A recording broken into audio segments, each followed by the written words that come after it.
Maintenant parler des capacités de la Nexus 10, donc la tablette qui embarque un très bel écran 2560 par 1600, un processeur, on l'a déjà dit, Exynos 5, donc Cortex A15, nouvelle génération de puces qui remplacera donc les Cortex A9 qu'on connaît actuellement.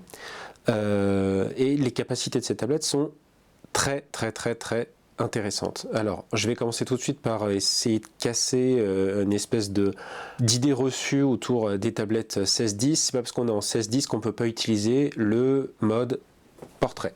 Le mode portrait sur la tablette fonctionne très bien et on peut le voir notamment à la lecture. Donc je suis ici sur l'interface de Google, le service de Google pour télécharger des livres. C'est des livres qui sont gratuits. Ici j'ai un Balzac, le Père Goriot, un très bon livre. Et en fait il est totalement lisible et le format n'est pas inconfortable. Il faut arrêter cette idée d'un format complètement inconfortable. Il n'est pas plus inconfortable qu'une tablette en 4 tiers. Le reste c'est du bullshit marketing. Le 4 tiers est plus agréable par rapport à quoi? Par rapport à quelle durée dans le temps? On va dire qu'on va gagner 10% de lecture avec un format 4 tiers, le poids est le même, l'engin est très lisible, on peut le passer d'un mode à l'autre et là on va afficher 2 pages, ça revient au même, faut arrêter cette espèce d'esprit 4 tiers lecture et 16-10 ou 16-9 complètement orienté sur le multimédia. C'est vrai que le 16-9 et le 16-10 sont plus orientés sur le multimédia, mais ce format-là est complètement lisible. Quand je regarde la taille d'un livre, alors, j'ai pas pris le plus petit livre du marché, c'est pas un poche, c'est un bon livre de Philip Roth. Un livre, c'est plus épais, c'est plus important, et pourtant on a des marges plus importantes. Donc, finalement, ça revient quasiment au même. La capacité de lecture est quasiment la même. Et quand je passe en mode paysage, j'ai des caractères qui peuvent être aussi gros. Je peux les augmenter, et on peut avoir quelque chose de très confortable, voire plus confortable que sur un livre traditionnel. Je sais que beaucoup de lecteurs apprécient ça. Alors, ça n'a rien à voir avec une liseuse. Une liseuse offrira un autre confort, clairement, mais il faut arrêter de se dire que le format 16-10 est incompatible avec la lecture numérique, c'est pas vrai du tout, et au contraire, ça ouvre d'autres perspectives. Donc lecture numérique très agréable sur la tablette. Le gros plus du Google Play Livre, on peut télécharger énormément de choses gratuitement, très facilement. Hein. Tous ces livres sont absolument gratuits. Donc là, voilà, en fait, on peut télécharger tout ce dont on a besoin au niveau scolaire jusqu'à très tard comme bouquin et y avoir accès, faire des recherches, etc. C'est quand même très bien foutu et très agréable à lire. Le format 16-10, ok, c'est plus un format paysage, le format portrait existe et il reste complètement confortable. Donc voilà, ça c'est tordre le cou à cette espèce d'idée reçue d'un format complètement incompatible avec la lecture. Je dirais même plus, ça ouvre une perspective qui est différente, qui est celle des BD numériques.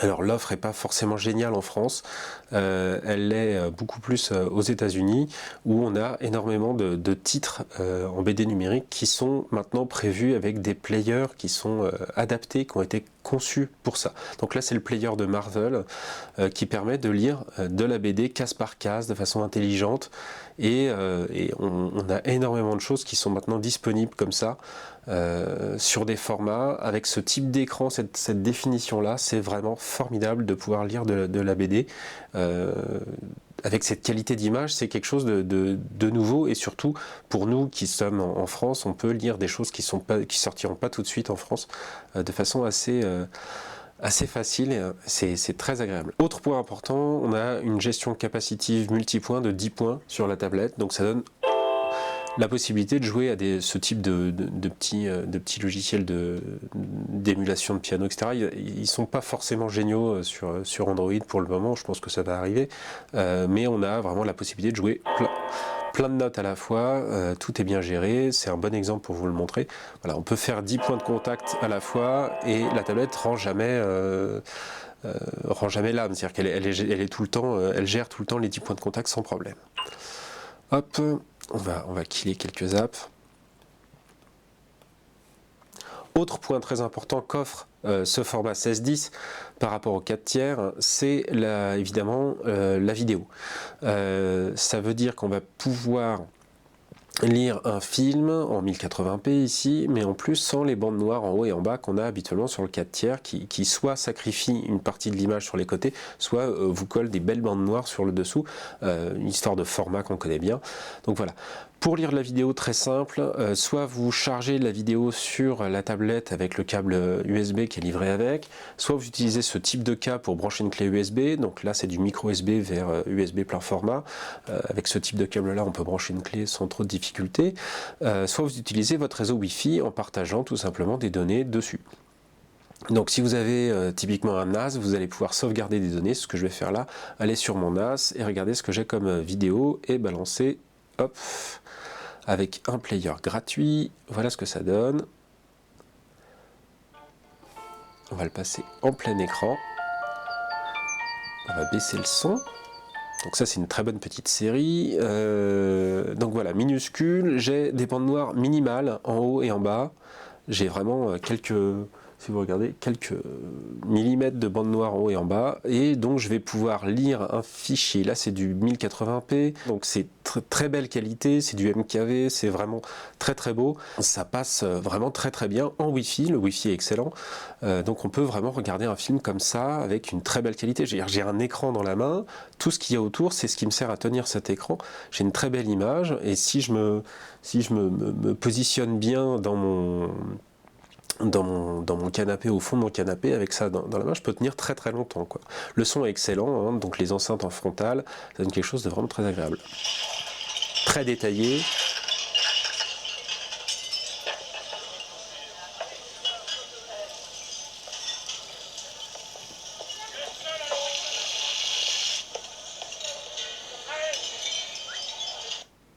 Hop, je change. J'avance, donc vous voyez, ça a beau être un MKV avec beaucoup de détails, on passe d'une scène à l'autre sans broncher, je peux avancer dans le temps très loin, je fais hop, et j'y arrive.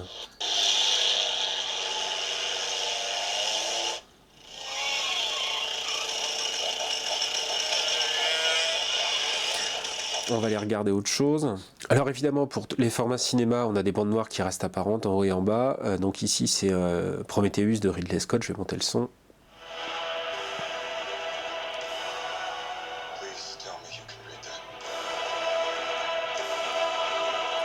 Bon, c'est pas le bon exemple, hein, c'est très sombre. Donc là, j'ai un fichier mauve 1080p, donc on connaît bien. C'est le trailer habituel de ce type de démo. Ça permet de montrer un petit peu ce que ça donne en plein écran également. Donc ça c'est téléchargé directement sur la tablette. Enfin, il y a beaucoup de manières de regarder un petit peu ce que ça donne. Le gros avantage de cette tablette, c'est vraiment ce côté très petite bande noire en haut et en bas, et la qualité du son. On va sauter un petit peu, hop, en avant.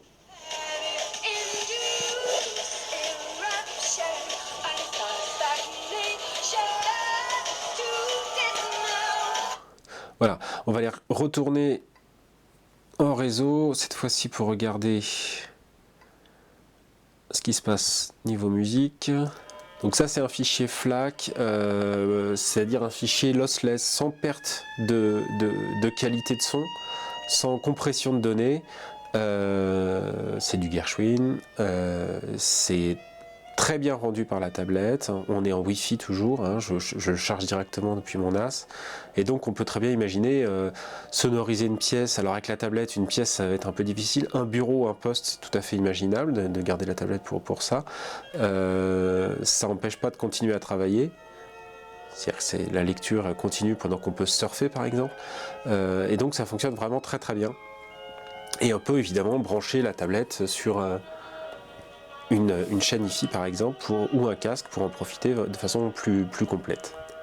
Alors pour le surf, Chrome est installé par défaut, ça donne quelque chose de très confortable, c'est très fluide, il n'y a vraiment pas de souci de fluidité. Bon alors Mini Machine, je l'ai travaillé pour les tablettes aussi, donc c'est très léger, il n'y a pas de flash par défaut, etc. Donc évidemment c'est vraiment quelque chose de très confortable. Si on va sur des sites un petit peu plus lourdingue comme Le Monde, qui affiche beaucoup d'informations, etc. Alors d'abord c'est très rapide, encore une fois.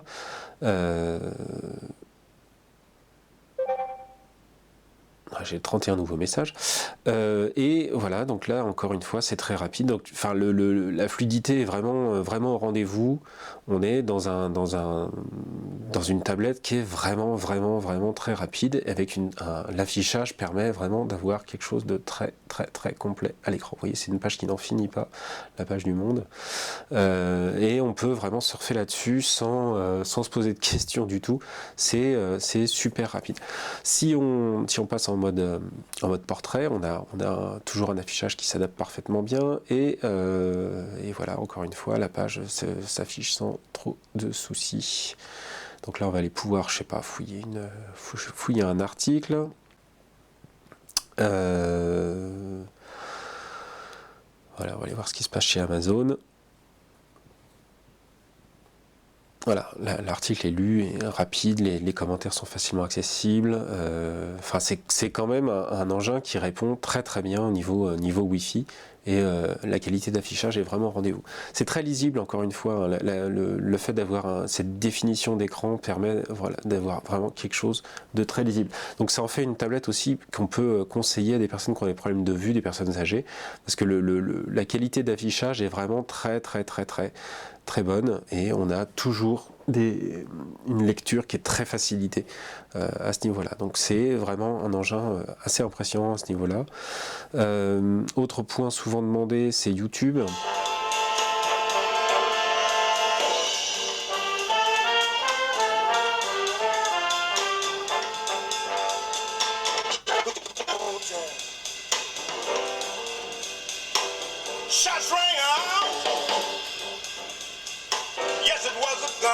He was the only one to fall down, y'all.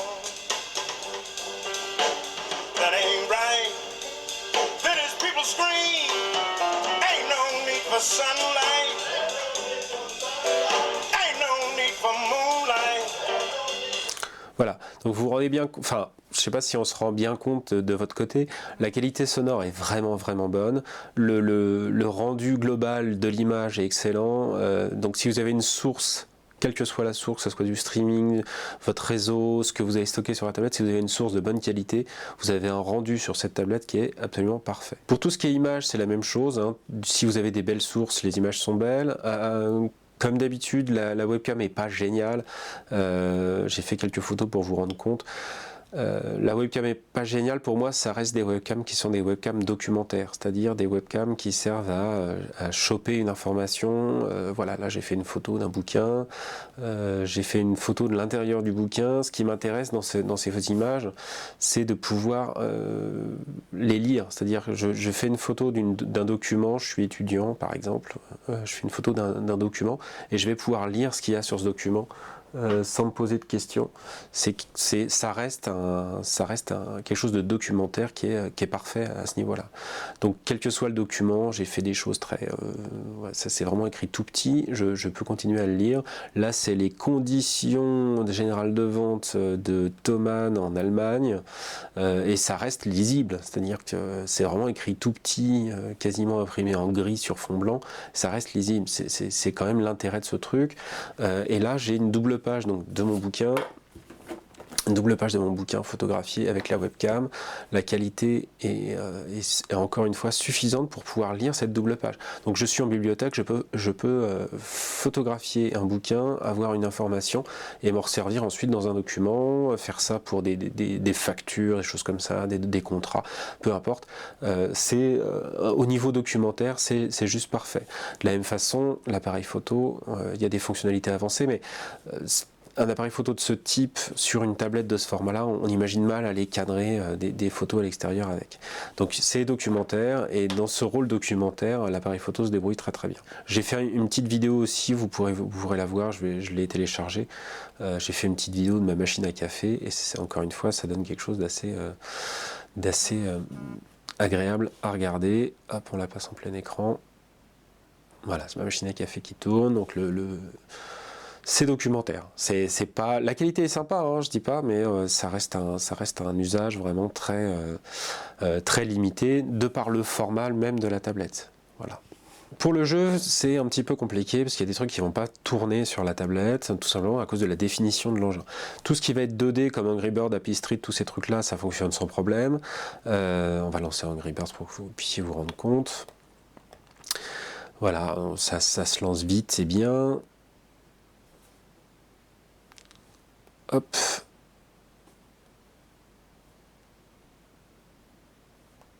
Vous voyez là par exemple, ça c'est typique, on a une image qui normalement s'affiche en bandeau et qui défile à l'écran. Là la définition est telle qu'elle s'affiche directement au centre de la tablette. La machine ne comprend pas ce qui se passe. Donc elle affiche ça comme elle peut. Voilà, le jeu en lui-même, pas de souci, ça tourne. Toujours aussi passionnant Angry Bird. Et par contre vous voyez qu'il y a des trucs qui s'affichent pas bien. Ici on a sûrement... Voilà, on a des choses qui sont pas géniales, tout simplement parce que ça n'a pas été prévu pour des telles définitions, quoi. On passe au niveau d'après. Là encore une fois, on a des trucs qui sont pas géniaux ici. Il manque des infos apparemment. Apparemment, c'est la pub qui ne s'affiche pas correctement. Donc, est-ce que c'est grave? Je sais pas. Voilà, donc Angry Birds tourne. On va fermer tout ça. Ah oui, alors j'ai un autre jeu là, voilà, qui peut poser problème, parfois qui pose problème. On va le lancer. Alors ça se charge super vite, c'est très agréable à ce niveau-là. Donc voilà. Là ça marche. Il y a des moments où ça pose des petits soucis dans les sprites, c'est-à-dire que les images qui sont affichées à l'écran, ça pose problème. Là ça fonctionne bien, donc tant mieux. J'ai du mal. Hop. Voilà, je vais monter le son, vous allez vous rendre compte.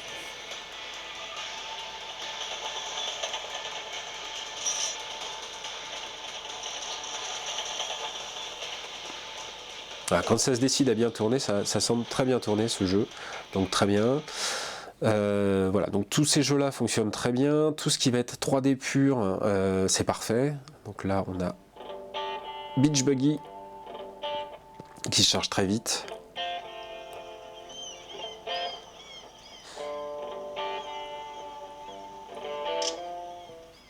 Alors c'est pas les jeux de l'année, hein, mais ça fonctionne bien, c'est assez joli.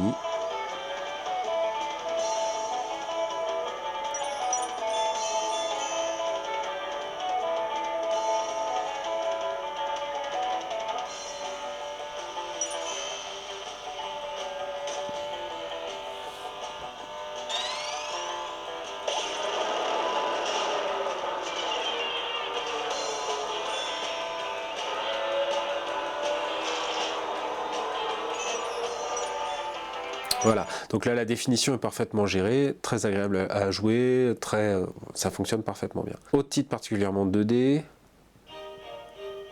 voilà.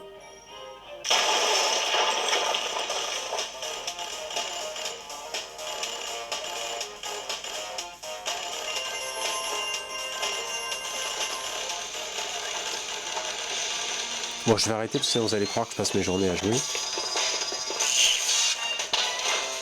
Voilà. Donc voilà, ça fonctionne parfaitement bien. Il y a des trucs qui fonctionnent pas du tout. Rise of Glory, par exemple, il n'aime pas du tout cette nouvelle définition.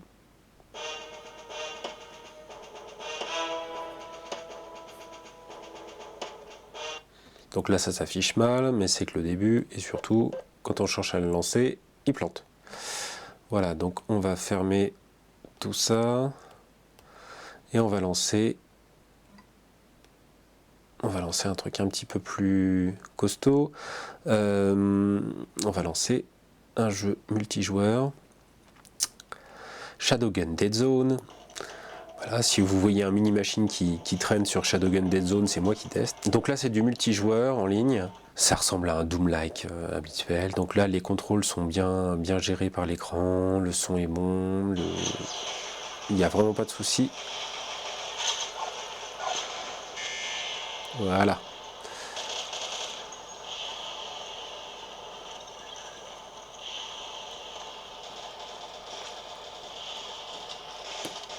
Un petit copain campeur là. Donc le petit campeur il est mort. Donc là voilà, c'est un jeu multijoueur en ligne.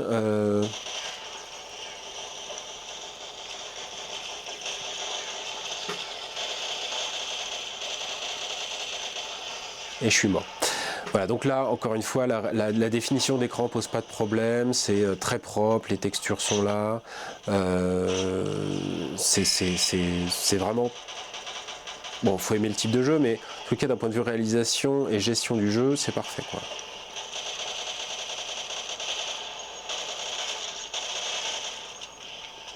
Voilà, donc je suis mort. Donc, qu'est-ce qui reste que ne peut pas faire cette tablette?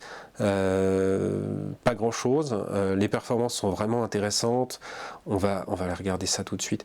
Donc voilà, ici un petit logiciel qui permet de faire de la retouche très basique. Donc voilà, une image de Hopper. Donc on va les zoomer. Donc tout ça se fait vraiment c'est très très agréable à utiliser parce que c'est très rapide. Très efficace. Donc là j'ai un petit tableau dans le tableau, donc je vais supprimer le tableau du tableau et tout ça va se faire vraiment très rapidement. Donc hop, on supprime tout ça. Et le calcul, vous allez voir, se fait très vite. Hop. Voilà, donc Monsieur Hopper, voilà votre nouvelle version de votre tableau, sans le tableau dans le tableau. Donc voilà, c'est des usages qui sont basiques mais qui fonctionnent bien. Google Earth, c'est un vrai plaisir à utiliser avec cette tablette, c'est super fluide, super agréable. On va aller faire une petite recherche. Moscou.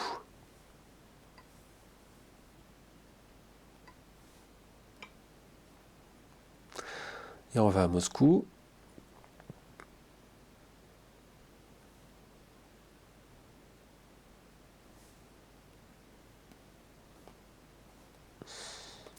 Voilà, donc ça c'est vraiment les grands bonheurs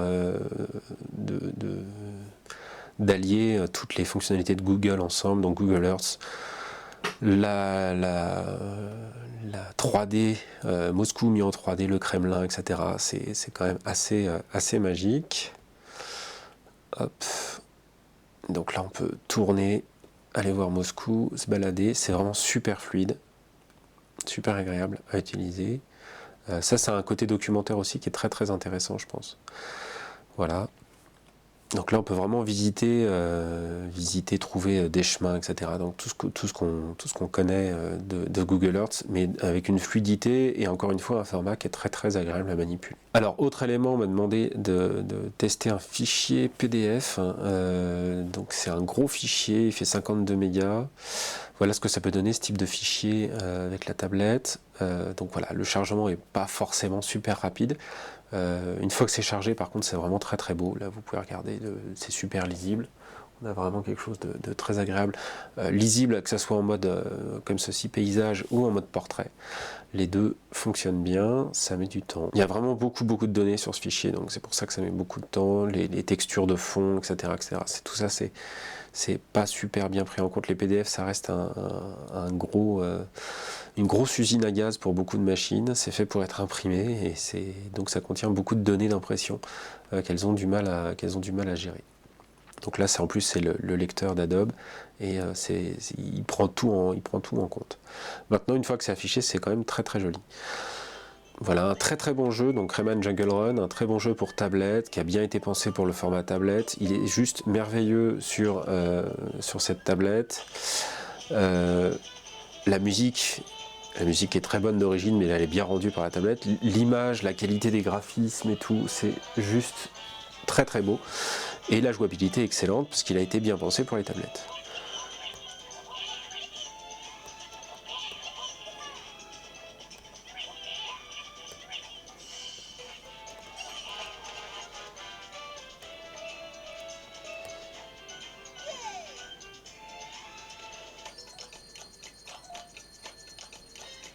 Voilà, donc pour tout ce qui est jeu, les rares titres qui ne tournent pas encore seront bientôt, à mon avis, pris en compte. Il va y avoir des mises à jour, etc. Voilà, donc pour conclure, une tablette Android Jelly Bean très intéressante, très efficace, qui fonctionne parfaitement bien. Enfin, on n'a pas vraiment de gros défauts. Les petits problèmes d'application, c'est surtout de l'optimisation, hein. On devrait avoir beaucoup moins de soucis à l'avenir. Le défi pour les développeurs aujourd'hui, ça va être d'adapter donc leur titre à prendre en compte ce type de définition-là, tout en ayant en compte également des versions pour les définitions plus basses. Donc voilà un petit tour d'application possible avec la tablette. Il y aura encore des milliards de choses à dire, hein, ça dépend de chaque application, etc. La principale chose à retenir, c'est ça, c'est qu'on a une tablette qui offre une très belle définition, un processeur qui suit cette très belle définition, donc pour tout ce qui est jeux, vidéo, etc., ça pose pas de souci. Le confort apporté en lecture est excellent, la qualité audio est excellente également, l'autonomie est très très bonne, là ça n'a pas bronché depuis le début, donc c'est vraiment assez bluffant. Donc au global, on a vraiment une tablette qui est très très très bien construite. Le défi pour les développeurs, ça va être d'apporter une meilleure gestion de cette définition et surtout d'autres tablettes qui vont sûrement arriver sur ce marché-là avec ce type de définition. Je pense que ça va arriver assez vite. Voilà ce qui se passe au pire quand on a une définition qui n'est pas bien supportée. Donc on a soit des menus qui apparaissent pas, soit des textures qui sont pas forcément très très jolies sur certains personnages. Ça enlève rien du tout au jeu en lui-même. Donc on est vraiment sur une solution très efficace à tout point de vue. On risque effectivement de voir des applications, vos anciennes applications, qui pourraient ne pas tourner sur la tablette. Est-ce que c'est grave ? On va dire que c'est embêtant. Maintenant, on a quand même l'arrivée d'Android 4.2, Android Jelly Bean, qui permet de faire des mises à jour sans avoir retéléchargé la totalité de l'application. Ça veut dire que si vous avez un ancien titre qui ne tourne pas sur cette tablette, si les développeurs mettent à jour leur app, on va pouvoir télécharger le petit bout qui va faire que ça va tourner sans avoir à retélécharger la totalité de l'application. Pour les plus grosses, les plus lourdes en 3D, etc., j'ai vraiment pas vu de soucis. Au global, moi, ce que je retiens, c'est que c'est une tablette qui est vraiment multitâche, qui est vraiment super confortable dans tous ses usages, que ce soit du jeu, de la lecture, de la vidéo, du surf. Il n'y a pas vraiment de manque. On aurait peut-être préféré avoir un meilleur appareil photo numérique, peut-être un lecteur de carte SDHC. Voilà, c'est des choix qui sont faits. Moi, à 399 € en 16 Go, c'est vraiment une excellente tablette et ça reste une excellente tablette, un très bon investissement pour cette année 2012.